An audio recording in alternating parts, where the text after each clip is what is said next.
ассалому алайкум бинандагони гиромии мухлисони барномаҳои варзиш. имрӯз барномаи нахустини худро бо номи гирди як даста шурӯъ мекунем ва он дар бораи клубҳои футболи мамлакат ҳамчунин проблемаҳои онҳо, ҳунарнамоии онҳо, навигариҳои онҳо баҳс мекунад. аз ҳамин хотир имрӯз меҳмони аввалини барномаи мо клуби марказии варзиши артиш аст ки дар лигаи олии чемпионати мамлакат бозӣ мекунад ва дар зинаи панҷум қарор дорад. пеш аз он ки дар бораи клуби марказии варзиши артиш ҳарф занем, бояд ҳаминро гуфт ки клуби марказии варзиши артиш аслан таърихи худро бо Помир мансуб медонист ва ҳанӯз соли 2007 ин клуби марказии варзиши артиш таъсис ёфт. аз ин пештар клуби марказии варзиши артиш бо номи СК ПВО Помир ва баъдан СК Помир ҳунарнамоӣ мекард, аммо соли 2020 номи худро тағйир дод клуби марказии варзиши артиш ва ё худ ССК.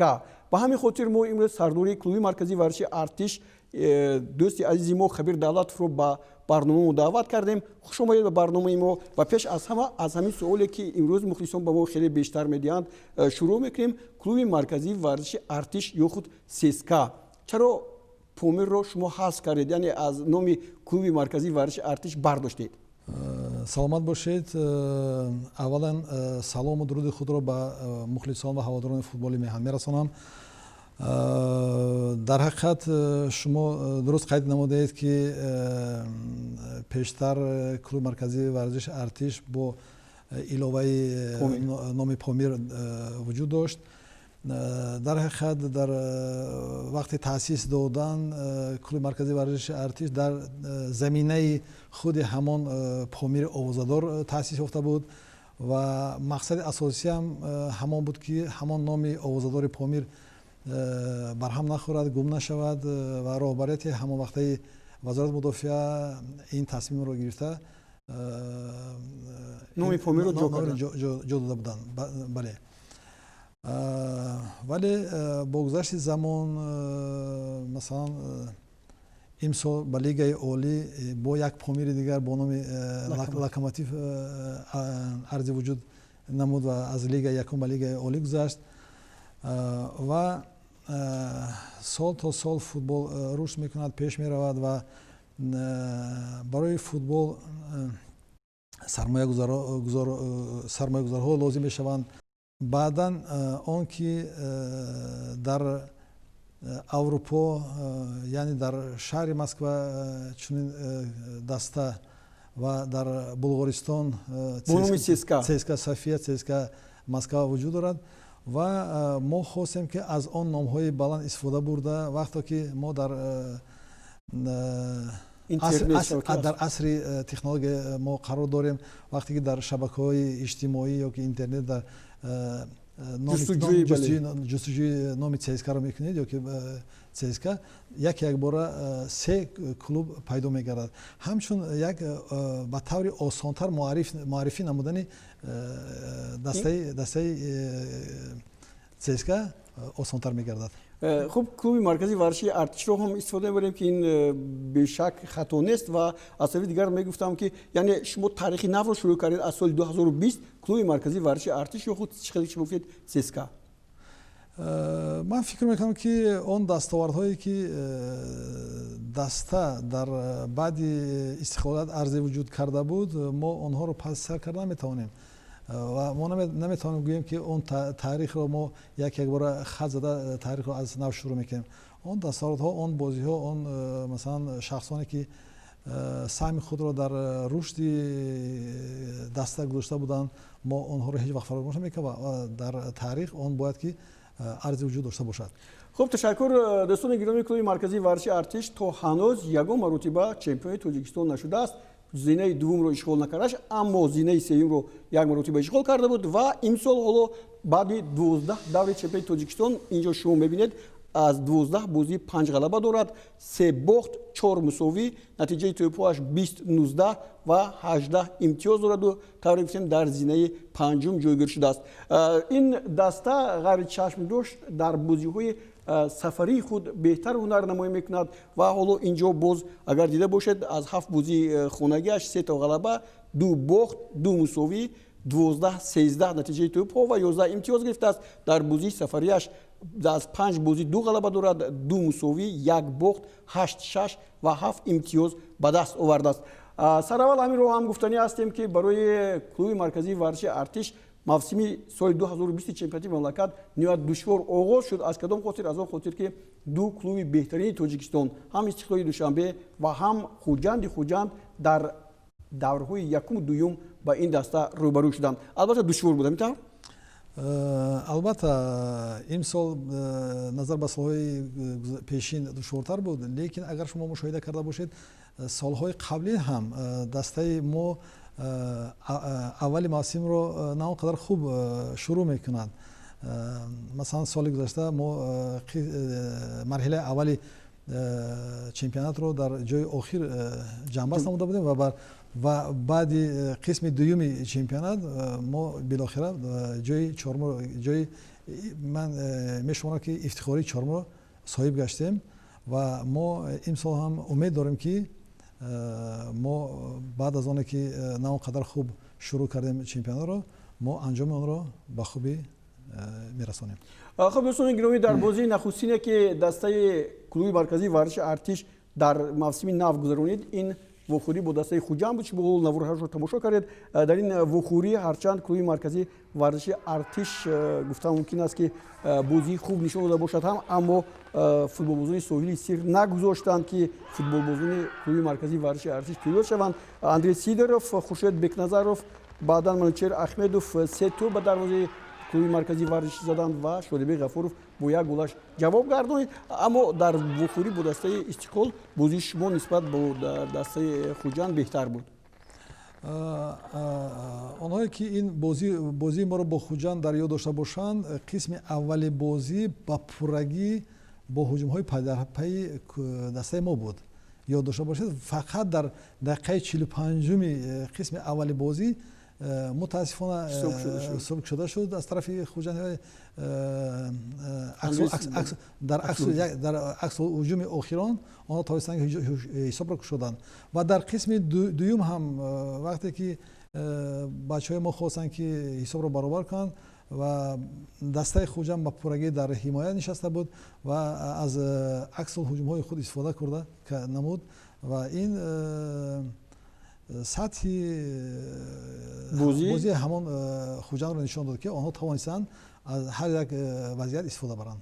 Хуб дӯстони гиромӣ, клуби марказии варзиши артиш ба бозии аввали сафари худ гуфтем бо Истиқлол рафт ва дар ин вохӯрӣ бо ҳисоби 2-0 мағлуб шуд. наворҳои ин вохӯрии Истиқлол ва ҳамчунин клуби марказии варзиш манзури шумо мегардад. Дар ин вохӯрӣ ҳам Алишер Ҷалилов дар дақиқаи 19 як тӯбро ба самар расонид ва Шеридин Бобоев дар дақиқаи 86 голи дуввумро ба самар расонданд. ҳоло ин голи аввалро мебинед, бисёр ҳам бозии хуб ҳам буд. хати дифои дастаи клуби марказии варзиши артиши хуб бозӣ кард ва онҳо тавонистанд ки танҳо ин голи дуввуми Шеридин Бобоев аст бигиранд.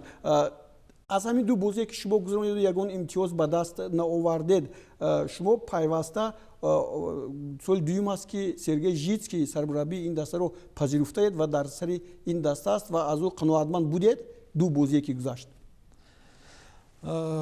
баъде ки мо дар соли қаблӣ баъди марҳилаи аввал ҷои охирон ишғол намуда будем, мо маҷбур шудем ки дар ҳайати ситоди мураббиён ягон тағйирот ворид намоем ва бо пешниҳоди дӯстон мо Сергей Жицкий мутахассиси украиниро даъват намудем ва чӣ қадар ки шумо шоҳид ҳастед, он Жицкий тавонист ки дастаро аз ҷои охир ба ҷои чорум барорад ва ин ба мо як имконият дод ки мо дар соли оянда бо ниятҳои нек, бо ниятҳои боз ҳам хубтар баромад кардан Жицкийро даъват намудем то он заминае ки дар соли гузашта гузошта буд ва кори худро идома диҳад. клуби марказии варзиши артиш дар даври сеюм боз ба хонаи худ баргашт ва дастаи нави лиги олӣ тавре пештар мо гуфтем бо номи Локомотив Помир ки ба лиги олиро хат гирифт, онро қабул кард ва маҳз ҳамин Локомотив Помир, номи Помири дар Локомотив часпида маҷбур кард ки клуби марказии варзиши артиш аз баҳри Помир барояд ва вохӯрии ин дастаҳо ҳам сергоҳ буд. ҳоло лаҳзаҳои ин вохӯриро манзури шумо мекунем. дӯстони гиромӣ, ин як бозие буд ки нахустин ғалабаи клуби марказии варзиши артиш ба даст омад. Дар ин вохӯрӣ Шодибек Ғафоров дар дақиқаи шашум ҳисобро боз кард. Дилшод Восиев дар дақиқаи сиюм ҳисобро дуболо сохт. Ислом Зоиров як тӯбро ба самар расонид, тағйири натиҷа кард ва Нодирбек Иброҳимов легионери ӯзбекистонӣ ин даста тавонист ки голи сеюмро ҳам муаллифӣ кунад ва дар натиҷа футболбозони клуби марказии варзиши Артиш тавонистанд ки бо ҳисоби 3-1 аввалин ғалабаи худро ихтисос диҳанд ва соҳиби 3 имтиёз гарданд.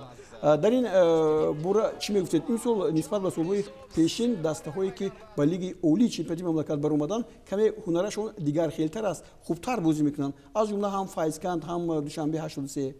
ин табиист. вақте ки аз лигаи поёнӣ ба лигаи болоӣ мегузарад даста, дар бозиҳои аввали худ даступо хӯрда мешаванд. онҳо бояд ки шиносоӣ пайдо намояд бо шарту шароити нав. ман бибинед ки ҳама ин дастаҳое ки аз лигаи якум ба лигаи олӣ гузаштанд, бозиҳои аввали худро на он қадар хуб шурӯъ карданд, оҳиста оҳиста, аз он ҷумла Локомотив Помир, бибинед бозиҳои охир бо Хуҷанд, бо Истиқлол дар сатҳи хеле баланд баромад намуданд ва ман фикр мекунам ки инҳо дастаҳои рақобатпазир ҳастанд. Дилшод Восиевро мо хуб медонем, солҳои пешин дар Истиқлол кам ба майдон меомад ва баъдан ба Хуҷанд гузашт, он ҷо ҳам кам ба майдон меомад, аммо дар дастаи шумо дар ҳамин 12 вохӯрие ки ҳаст, ҳарчанд тавиз шудааст, иваз шудааст, ба майдон омадааст. таҷрибаи Дилшод Восиев хеле зиёд аст дар дастаҳои Истиқлол, дар тими миллии ҷумҳурӣ баромад намудааст. мо албатта аз таҷрибаи Дилшод Восиев хоҳем нахоҳем бояд истифода барем ва он бачаҳои ҷавоне ки дар паҳлӯи Дилшод Восиев бозӣ мекунанд, вақте ки дар майдон Дилшод Восиев ҳастак, онҳо метавонанд ки бо як дили пур, бо як рӯҳияи баланд ба майдон ояд. Бале, мураббӣ ҳам тарафдори он ҳаст ки Дилшод дар майдон бошад. албатта ҷавобгӯ ба талабот аст. албатта ҷавобгӯ ба талабот аст ки чӣ қадар шумо қайд кардед, дар ҳамаи 12 бозӣ ки агар бозӣ карда бошад, маълум аст ки ҷавобгӯ ба талабот аст. хеле хуб гуфтем ки имсол дастаҳои лигаи якум дар рақобат бо дастаҳои кӯҳан ё худ таҷрибадори лигаи олӣ хуб бозӣ мекунанд ва ҳамин тариқ Душанбе 83 дар даври чорум клуби марказии варзиши Артишро пазируфт ва дар он ба пирӯзӣ ноил шуд. Ин даврҳоро ҳам як лаҳзаи манзури шумо мегардем. Душанбе 83 дар майдони худ бо 2 голи Хуршед Абдуллоев дар дақиқаи 8 ва ҳамчунин 84 ба пеш баромад ва Фирӯз Бобиев як тӯбро ба самар расонид ки он натиҷаро 2-1 кард ва дар натиҷа Душанбе 83 ҳам ба аввалин ғалабааш ноил шуд бар клуби марказии варзиши Артиш. чӣ нарасид дар ин ҷо барои дастаи шумо ки ё ки гӯем дастаи нави лиги якуму сахт бозӣ намекунад, шумо тайёр нашудед? дар ҳақиқат ман дар ин ҷо фақат фориғболии дастаро мебинам ва онҳо аллакай фикр карданд ки пеш аз бозӣ 3 имтиёз ба даст оварданд ва маҳз ҳамон фориғболиву беаҳамиятӣ буд ки дар футбол на ҳама вақт ҳунар, на ҳама вақт масалан маҳорат ғалаба мекунад ва баъзе вақт мешавад ки ҳолати рӯҳию тавонаи дастаҳо роли асосиро мебозанд. Ташаккур. шумо вақтҳои охир мо мебинем ки клуби марказии варзиши Артиш дар 3 мавсими охир, ҳатто 4 мавсим ҳам хато намекунем, рӯ ба дарвозабонҳои хориҷӣ меорад. аз ҷумла Иван Пономаренко ҳозир аз Украина дастаи шуморо гӯем дарвозаашро бунӣ мекунад. аз ин пештар боз бозигарони хуби ҳам дарвозабон буданд, вале то кадом дараҷа шумо аз замин Иван Пономаренко қаноатманд ҳастед? агар дар хотир доред ки дар дастаи клуби марказии варзиши Артиш 5 сол Старушенко Анатолий бале ва ҳунари хеле баланд дошт. ман фикр мекунам ки яке аз дарвозабонҳои беҳтарини Тоҷикистон ва дар таърихи футболи тоҷик он ҳам як дарвозабони хуб мондааст. ва ҳамватани он Пономаренко Иванро мо даъват намудем. Мо хостем, мо фикр кардем ки сатҳи бозии ҳамон Старошенкоро нишон медиҳад. Мутаассифона ин каме ҷавонтар аст ва то ҳол ба он дараҷа, ба он сатҳ нарасидааст. ҳанӯз дар бораи лиги якум мусобиқаро ба анҷом намерасонем, суҳбатамонро ба анҷом намерасонем, чунки дар ду давр агар гуфта бошем Истиқлолу Хуҷанд дар давраи аввал бо клуби марказии варзиши Ардиш вохӯрда бошанд, пас дар бозии навбатии Файзканд ба меҳмонии клуби марказии варзиши Артиш омад. Ин даста ҳам нишон дод ки метавонад дар муқобили клубҳои пурқувват бозии хуб нишон диҳад. ҳоло ин лаҳзаи ин бозиҳо манзури шумо мегардад. Дар ин вохӯрӣ клуби Файзканд бо голи Шодибек Ғафуров дар сафи поён буд. Файзканд ба бохт рӯбарӯ мешуд, аммо Фахриддин Сафарзода дар дақиқаи 72 ҳисобро баробар кард ва вохӯрӣ бо ҳисоби 1-1 ба анҷом расид. Файзканд ҳам тавонист ки ба клуби марказии варзиши Артиш ва бозингарони ӯ нишон диҳад ки Файзканд ҳам ғофилан ба лигаи олии чемпионати мамлакат рохат нагирифтааст. Чӣ ақида доред? Аслан тафовут байни он дастаҳое ки аз лигаи якум ба лигаи олӣ гузаштанд ва дастаҳои собиқадори лигаи олӣ қариб ки намондааст. онҳо ҳам дар ҳар як бозӣ кӯшиш мекунанд ки нишон диҳанд ки ба лигаи олӣ баромадани онҳо як амри муқаррарӣ аст. гуфтам мумкин аст ки нисбат ба дастаҳое ки масалан каме ҳам гӯем сустар ҳастанд, ҳайаташон бозингарони гуфтам мумкин аст ки номдор надорад, клуби шумо хубтар бозӣ мекунад. гуфтем дар бозии якум дуюм бохтед, вале дар мавриде ки хатлонро касе нигоҳ дошта наметавонист, бебохт ба бозиҳои минбаъда меомад, омад ба варзишгоҳи шумо ва аз ин бозӣ бо ҳисоби 2-1 мағлуб шуд ва дар ин вохӯрӣ ҳам Парвиз Боқӣ Охунов бо ҳисоби 1-0 хатлонро ба сафи пеш баровард. Шодибек Ғафуров ҳарчанд дар дақиқаи 19 ҳисобро мусовӣ карда бошад, ҳам муҳофизатгари шумо Бахтиёр Қаландаров тавонист ки голи пирӯзиоварро занад ва дар натиҷа хатлонро ба аввалин шикасташ маҳз клуби марказии варзиши Артиш рӯбарӯ кард. дар ин шумо чиро мебинед? Бахтиёр Қаландаров на ин ки голи ғалабаовар ва яке аз голҳои беҳтарин чемпионро агар ёд дошта бошед, аз фикр мекунам ки масофаи хеле дур зарба зада буд ва голи беҳтарин, голи хубтарин буд. ман боз ҳамонро мегӯям ки бо дастаҳое ки камтар сустар ҳастанд фориғболӣ дида мешавад дар даста. вақте ки мебинанд ки як дастаи номдору овозадору масалан таҷриба зиёдтар бошад, метавонанд ки хуб ҳунарномаӣ кунанд. дар ҳақиқат дӯстони гиромӣ, сармураббии ин дар даста Сергей Житский се бозингарро аз дақиқаҳои аввал то ба анҷом дар майдон боқӣ гузоштааст ва ин ҳоло мо инҷо дорем ҳамун оморе ки дар ин бора ҳарф мезанад. Иван Пономаренко, Бахтиёр Қаландаров, Нодирбек Иброҳимов, инҳо сегонае ҳастанд ки 1080 дақиқа дар майдон бозӣ карданд ва дар ин 12 вохӯрии шумо, яъне Бахтиёр Қаландаров аз ҷумлаи ҳамонҳое ҳаст ки шумо гуфтед голи беҳтаринро зад. То кадом дараҷа шумо дар мавриди Нодирбек Иброҳимов чизе гуфтанӣ ҳастед? Чунки ду бозии охир ӯ аз худ мавриди хуб нишон медиҳад. вақте ки легионерро ба даста даъват мекунед, албатта он барои дар масалан курсии эҳтиётӣ нишастан нест ва бояд ки аз легионер бояд як сару гардан боло бошад. мо бояд ки ҳатман аз маҳорати ӯ истифода намоем. вақте ки легионер ба майдон омад, масалан мо дар баробари Пономаренко ва Нодирбек боз легионерҳо Гайдаш ва Бондар дорем, Димитрий Бондар, ва он бозиҳое ки онҳо ба бозӣ набаромаданд фақат сабаб ё ки лат бардоштан буд ё ки ягон вазъи саломатии онҳо буд, вале маҳорати онҳо хеле баланд аст.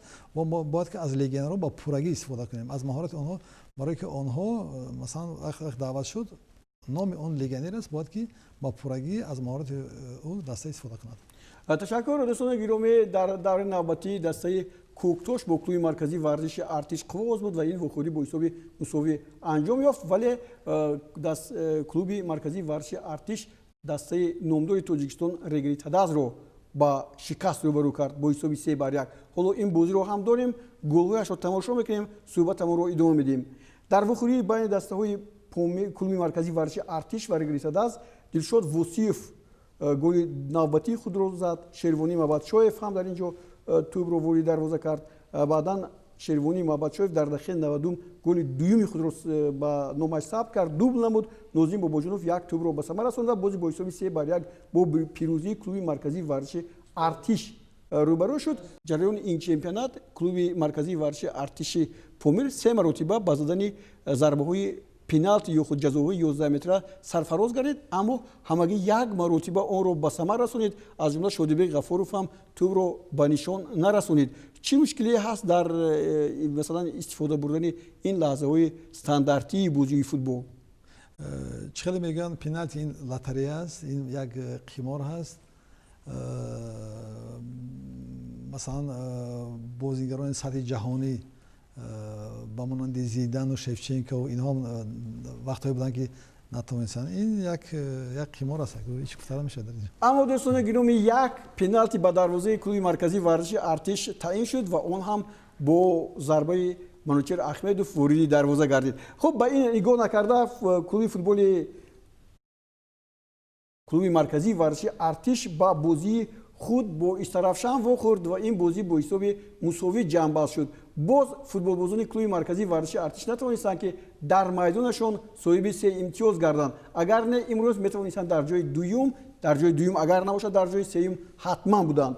خب این بازی هم خیلی جالب گذشت. علاقه کلوب مرکزی ورزشی ارتش با همین شادیبek غفورов که هجوم کننده خیلی چالاک هست، در دقیقه 13 به صفر پیش برآمد. سعید دوستان فاضلوف در دقیقه 44 حساب رو برابر کرد. در همین بازی که من گفتم نتوانست شادیبek غفورov پنالتی یا خود ضربه جزای 11 متر رو به ثمر رساند. این حالت منظور شما است یکی از موفقیت ها یا خود غلبه های نهایت بهترین کلوب مرکزی ورزش ارتش این غلبه در شهر تورسوزاده در بازی علاقه مرحله دوم با حساب 1-5 بر رگریساداز بود که علاقه افسانه رو درباره کلوب مرکزی ورزش ارتش و در آینده برای گرفتن یکی از جایهای افتخاری که امسال شاید 3 دسته تاجیکستان که در هم لیگ چمپیون ها و هم جام کنفرانسی فوتبال آسیا بازی میکنند شامل بکردند. اما همین هم شد که کلوب مرکزی ورزش ارتش بعد غلبه نهایت گوییم زیبای مجلویش با بخش دیگر نوعی شد. حالا بیاید اول بازی این دسته رو با دسته ریگر در سفر تماشا میکنیم که اون با حساب 1-5 خاتمه یافت. در این بازی از همه بازیگری بهترین طوری گفتیم لگیونر ازبکستانی نادیربek ابراهیموف که همچون بازیگری بهترین معرفی شد 2 توپ رو به ثمر رسانید. در نتیجه بیلال سلیمانوف همینجا یک تغییرات خیلی خوبی رو سرگئی جیتسکی کرد. بیلال سلیمانوف با برابری به میدان اومدنش با یک رسیدش توپ رو به ثمر رسانید. شمشید قاسیموف هم که نو به میدان اومده بود گل دیگر رو زد. شادیبek غفورov گل پنجم رو و یک توپ رو نوزیم باباجانوف در دقیقه 77 به ثمر رسانید. این یکی از بازی‌های زیبا بود و در وقتش مثلا سرگئی جیتسکی توانست که همین بازیگر رو عوض کند و یک خونی نو یک سرعت نو با بازی فوتبال بازان کلوب مرکزی ورزشی ارتش وارد کند. حالا این لحظه ها حالا گل بیلال سلیمانوف رو دیدیم، گل نوزیم باباجانوف رو و این گل های دیگر. من فکر میکنم در حقیقت شما ناز قید کردید که خوب قید کردید که یکی از بازی های بهترین کلوب مرکزی در نه فقط این سال در سالهای اخیر به شمار می رود و اون نوآوری که در قسم دوم ستاد مربیان وارد کردن ببینید که از 5 گل 3 گل رو اون نفرانی که در قسم دوم به میدان آمدن این هم از سطح و از مهارت و دانش ستاد مربیان گواهی میدهد. تشکر دوستان گرامی. در 12 دوره که کلوب مرکزی ورزش ارتش در چمپیونات مملکت امسال بازی میکند فوتبال بازان این دسته 7 مرتبه در بازی ها بهترین شماریده شدند که حالا این رو شما میدونید. شیروانی مبادشویف 2 مرتبه، دلشاد وصیف، نادیربek ابراهیموف، بختیار قلندروف، ایوان پانامارنکو و علیجان کرامتالله زاده اینها بازیگرانی هستند که بازیگرانی بهترین شماریده شدند. این هم خیلی خوب هست که همین گونه بازیگران هستند. вале дар майдони худ аз дастаи Кӯктош ки рақиби асосии клуби марказии варзиши Артиш аст, дар дарви 12 онҳо дар варзишгоҳи вазорати мудофиа рӯбарӯ шуданд. Ниҳоят барои ҳам мураббиён ва ҳам барои ситоди роҳбарикунандаи клуби марказии варзиши Артиш боиси гуфтан мумкин аст ки як сарзаниш ҳам хоҳад шуд. биёед ин бозиро тамошо мекунем. клуби марказии варзиши Артиш Кӯктошро қабул кард ки Кӯктош дар зинаи панҷум буд ва клуби марказии варзиши Артиш дар зинаи чорум. ин бозӣ баръакси бозии дастаи Регар Тадас клуби марказии варзиши Артиш буд. клуби марказии варзиши Артиши дар муқобили Кӯктош аллакай дар дақиқаи 18 тавассути зарбаи пеналти бо ҳисоби 1-0 ба сафи пеш баромад. аммо Принс Артур Баданбек Себатчеу дуедони Муҳсинҷон Абдуғафоров ду маротиба дар дақиқаи 38 ва 45 инчунин Собирҷон Холматов дар дақиқаи 84 5 голро ба дарвозаи мизбонон заданд ва онҳоро дар хиҷолат монданд. Сармураббии дастаи клуби марказии варзиши Артиши Помир Сергей Житский аз ин бозӣ бисёр ҳам ба қаҳр омада буд ва ҳатто дар мусоҳибае ки бо мо дошт гуфт ин ҳама айби ман аст. шумо чӣ мегӯед? барости ман шахсан фикри шахсии худи ман он аст ки сабаби бохт бо ҳисоби калон аз Кӯктош сабаби он ғалабае ки бар дастаи Регар дар бозии пешина буд. барои чӣ? барои он ки дастаи ҳариф баъде ки мебинад ки ҳарифи оянда бозии қаблии худро хеле дар сатҳи баланд мегузаронад, омодагии худро хеле аз ҷиҳати рӯҳӣ хеле хуб омода мешавад ва он дастае ки қаблан ғалаба карда буд бо як фориғболӣ аллакай онҳо фикр карданд ки мо тавонистем бар дастаи Регар бо ин ҳисоб ғалаба намудем ва метавонем ки ба осонӣ ба Кӯктош ҳам ғалаба мекунем ва ин фориғболӣ ба он оварда расон ки масалан мо бо ҳисоби калон бозиро бохтем ва ин ягон фикр мекунам ки ҳеҷ гапе нашудааст. бозиҳо дар пеш аст. боз 6 даври дигар мондааст. дар ин 6 давр 18 имтиёз боқӣ мондааст ва барои ин 18 имтиёз ҳамаи дастаҳо мубориза мебаранд. аз он ҷумла мо аз он нақшаву аз он фикрҳое ки дар аввали мавсим гузошта будем дар пеши худ мо даст намекашем ва муборизаро идома медиҳем. баъди ҳисоби 1-5 аз Кӯктош оё касе ҷазо гирифт? ман қабл аз он ки бар ин студия ворид гардам мо субҳ ситоди мураббиёнро даъват намудем, аз онҳо ҳисобот талаб намудем. мо бояд ки барои кори кардаашон онҳо ҳисобот медоданд, дар ҳақиқат ҳисоботро доданд ва мо барои ин фориғболӣ ҳам ситоди мураббиён ва ҳам бозингарон албатта ҷазои худро мебинанд. ташаккур. боз як чизи дигар дар футбол расм аст. вақте ки даста ғалаба мекунад барои онҳо тӯҳфаҳои махсус ё худ барои рӯҳбаландӣ маблағҳои дигар ҷудо карда мешаванд, яъне барои боз ҳам хубтар бозӣ кардан. аммо дар сурати бохт чунин ҷаримаҳо ҳам ҳастанд дар клубҳо? албатта ҳаст. мо масалан мо ҳуқуқ дорем дар он харҷномае ки аз тарафи вазири мудофиаи ҷумҳурии Тоҷикистон таъсис гардааст. мо метавонем то 50% ҳаққи музди онҳо ва то 100% мукофотпулии қаблие ки доштанд мо метавонем ки ба онҳо ҳамчун ҷарима надиҳем. ташаккур. дӯстони гиромӣ, ҳоло биёед ба ҷадвали чемпионати Тоҷикистон рӯй меорем. як бор бибинем ки дар ҷадвал чӣ гуна аст. бубиед дар ҳақиқат Истиқлол аллакай дастнорас аст. баъди метавонад ки як ғалаба ва як бохти хуҷанд пеш аз муҳлат чемпиони нӯҳкаратаи Тоҷикистон эълон гардад. барои ҷои дуюм бошад бубинед Хатлон, Кӯктош, клуби марказии варзиши Артиш.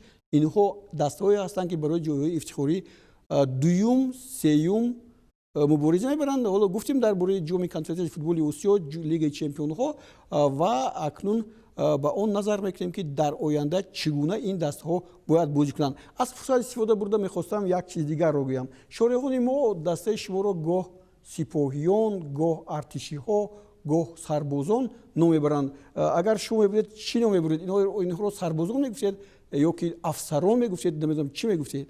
ببینید در دسته ما هم افسران و هم سربازان بازی میکنن و وقتی که افسر میگه شاید که روحیه سربازان ناقدر بلند گردد و برعکس در وقت سربازان گفتن شاید که افسران یگان برنجن. بهتر میشد که ارتشیان گویند. ارتشیان این هم خوب قبول است. سپاهیان، نظامیان همه چیز با شما میچسبد. خوب دوره 13 هم هست و دسته کلوب مرکزی ورزش ارتشی پومر با سفر میبرد با نزد خطلان میآید با دسته‌ای که شما نخستین باختش رو در موسم امسال با پیشش گذاشتید و اگر تناسبی بازی‌های این دسته‌ها رو از نظر گذراندم اگر نظر کنیم اونها این دسته‌ها 13 واخوری برپا کردند همگی 2 غلبه بر جانب خطلان سابق وقت هم 6 غلبه بر جانب دسته شما است مساوی ها 5 هستند خوب طرز می‌بینید نتیجه توپ‌ها هم 15 بر 19 بر جانب کلوب مرکزی ورزش ارتش است از این چی رو انتظار می‌شود 3-4 سال اخیر ما با دسته خطلان و سابق وحش در سفر در میدان وحش خوب برآمد میکنیم و یک چند غلبه هم به دست آورده ایم و ما فکر میکنیم که بعد آن باخت از کوکتوش ستاد مربیان و رهبریت خلاصه خود را البته برآوردن بالای آن کمبودی ها کار میکنن و آماده هستند که باز یک بار دیگر بر خطلان غلبه نماییم. تشکر می‌گویم با شما که در برنامه نخستین گرد یک دسته اشتراک کردید و ما روی طی کرده کلوب مرکزی ورزش ارتش رو در موسم فوتبالی سال 2020 دیده برآمدیم درباره هم کمبودی ها درباره فوتبال بازان آن درباره آمارهای آن یادرس شدیم و همیشه هر هفته در پیش از یک دور ما یک کلوب دیگر رو به اینجا دعوت میکنیم و درباره اون هم با شما مفصل معلومات خواهیم داد. در اینجا برنامه رو به انجام می‌رسیم. شاد و پیروز باشید. شما همچنین و فکر میکنم که همکاری ما با همه کلوب‌های تاجیکستان ادامه خواهد یافت.